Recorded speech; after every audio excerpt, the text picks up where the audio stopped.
السلام علیکم ورحمۃ اللہ. دوستان جی وقار شہید سیالوی آپ سے مخاطب ہوں. آپ لوگ اس بات سے واقف ہوں گے کہ پچھلے 8 سالوں سے جب ہم لوگ خود FSC میں ہوا کرتے تھے، ہم لوگوں نے ایک کیمپین لانچ کی کہ مسٹر چپس کو نکالا جائے اور اس کی جگہ، یہ زندگی کا ٹرننگ پوائنٹ ہوتا ہے انسان کی زندگی کا، جہاں FSC میں you have to decide either to become an army officer, either to become an engineer اور میڈیکل ڈاکٹر، اور پورا ایک سال ایک لا حاصل مضمون پڑھا کے آپ کو ضائع کر دیا جاتا ہے.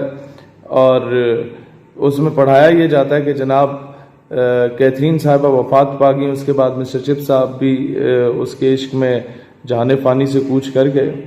تو اس کی جگہ اگر محمد بن قاسم، ٹیپو سلطان، نور الدین زنگی، صلاح الدین ایوبی، طارق بن زیاد، کسی پر بھی ناول لکھا جاتا، سیدنا عمر بن عبدالعزیز کے گورننس کے سسٹم پہ لکھا جاتا اور وہ پڑھایا جاتا، تو شاید اقبال کا شاہین اس قوم کے مستقبل کا معمار مایوس ہو کے سپریم کورٹ کے سامنے ڈگری نہ بیچتا.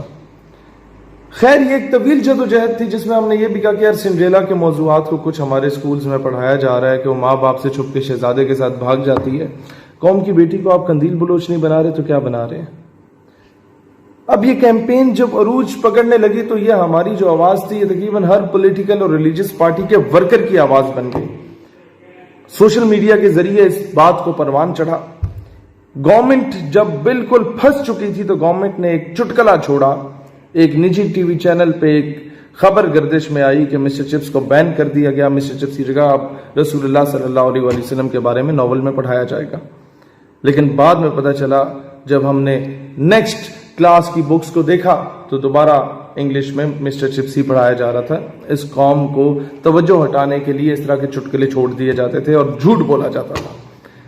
اب ریسنٹلی رائے منظور ناصر ایک بہت ہی پیارا بیوروکریٹ، ایک دبنگ آفیسر، ایک ایسا بندہ جس کے دل میں عشق مصطفیٰ صلی اللہ علیہ وسلم کی شمع فروزاں ہے، ایک ایسا بندہ جو کہ سسٹم میں رہ کے سسٹم کے ساتھ لڑ رہا ہے، انہوں نے 100 کے قریب کتابوں پہ پابندی عائد کر دی پنجاب ٹیکسٹ بک بورڈ کی، صرف اس وجہ پہ کہ اس میں ڈائریکٹلی انڈائریکٹلی توہین رسالت، توہین صحابہ، اقبال رحمۃ اللہ علیہ، قائد اعظم رحمۃ اللہ علیہ کے بارے میں ایسی باتیں جو کہ من گھڑت باتیں ہوں، اور کئی اس طرح کی چیزیں. کئی تو آپ کے میں ابھی نام لینا شروع کر دوں ان سکولز کا، OA لیولز کے، خاص کر یہ جو بدماشیاں انہوں نے مچائی دی ہیں، سوئمنگ پولز تک ان لوگوں نے انٹروڈیوس کرا دی ہیں کہ بچے بچیاں وہاں جا کے سوئمنگ پول میں بیٹھیں گے.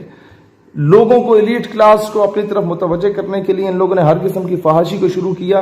آپ ان 2-3 جو بڑے سکولز ہیں، وقت آنے پہ ان سب کے ثبوتوں کے ساتھ نام بھی لے لوں گا، ان کے صرف کیٹ واک اور ماڈلنگ کے شوز ہوتے ہیں ان کے سکولوں کی ویلکم اور فیئر ویل پارٹی میں. وہاں آپ صرف خواتین کا لباس دیکھ لیں، آپ شرم کے مارے نظریں نہیں اٹھا سکیں گے. اگر آپ کے گھر میں ماں بہن بیٹی اور آپ کو اس کی عزت کا پاس ہے، آپ شرم کے مارے یہ افسوس ہوگا، آپ کو نظر آئے گا کہ یہ مسلمان ہیں جنہیں دیکھ کے شرمائے یہود. یہ کچھ تو انٹروڈیوس ہو چکا ہے. ہمارے پاس ایک ٹیچر ہے، ہی ٹولڈ می کہ میں ایک اسی طرح کے اسکول میں پڑھاتا ہوں، اور جب میں نے بچوں کو فزکس کا میں لیکچرر ہوں اور 1-2 منٹ کے لیے جب مورل اور ایتھیکل ویلیوز کے بارے میں انہیں بتانے کی کوشش کی تو بچوں نے ہمیں کہا کہ سر ہم آپ کو پے کر رہے ہیں فزکس پڑھانے کے لیے، مورل اور ایتھیکل ویلیوز پڑھانے کے لیے نہیں پے کر رہے. We came here to enjoy the environment. یہ بات کی جاتی ہے. اور on the very next day والدین آتے ہیں 2-3 بچوں کے، اور وہ آ کے یہ کہتے ہیں کہ آپ نے ہمارے بچوں کو مورل اور ایتھیکل ویلیوز کے بارے میں بتایا ہے، ہمارا بچہ بڑا سٹریس فیل کر رہا ہے. اور ہوتا کیا ہے، رائے منظور ناصر صاحب جنہوں نے یہ سارا کام کیا، اس طرح کی بکس پہ پابندی لگائی، ابھی تو بڑے مافیاز کو للکارنا رہتا تھا، لیکن انہیں ڈر ہو گیا کہ جناب یہ ابھی کتابوں پہ پابندی لگا رہے. ایسے ہی ایک سکول تھا جس نے کئی سالوں تک کیسز تک بھگتے لیکن اپنی ہٹھرمی پہ قائم رہا.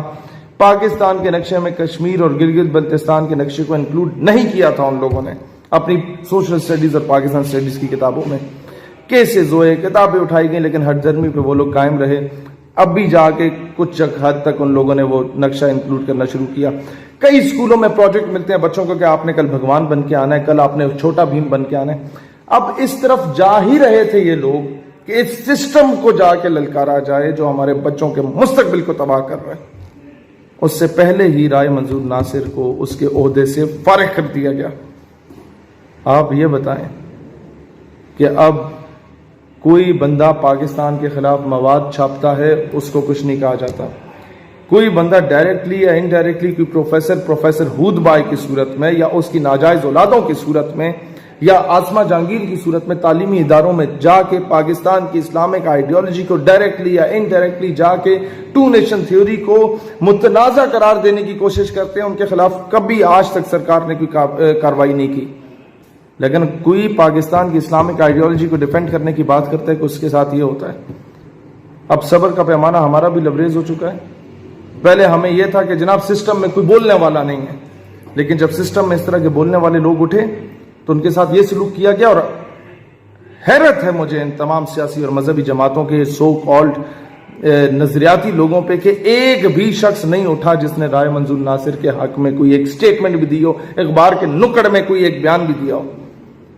ہم لوگ انشاءاللہ تعالی بہت جلدی راولپنڈی سے اس ایک تحریک کا آغاز کریں گے جس میں ڈاکٹر عافیہ صدیقی کا بھی ہوگا ذکر، جس میں تعلیمی نصاب کی مثبت تبدیلیوں کی بھی بات کی جائے گی، جس میں پاکستان کے تعلیمی اداروں میں نظریہ پاکستان ٹو نیشن تھیوری اس کے بارے میں الٹی سیدھی بات کرنے والے پروفیسر پہ پابندی لگانے کا پراپر ایک قانون جب تک پاس نہیں ہوگا ہم وہ تحریک ختم نہیں کریں گے.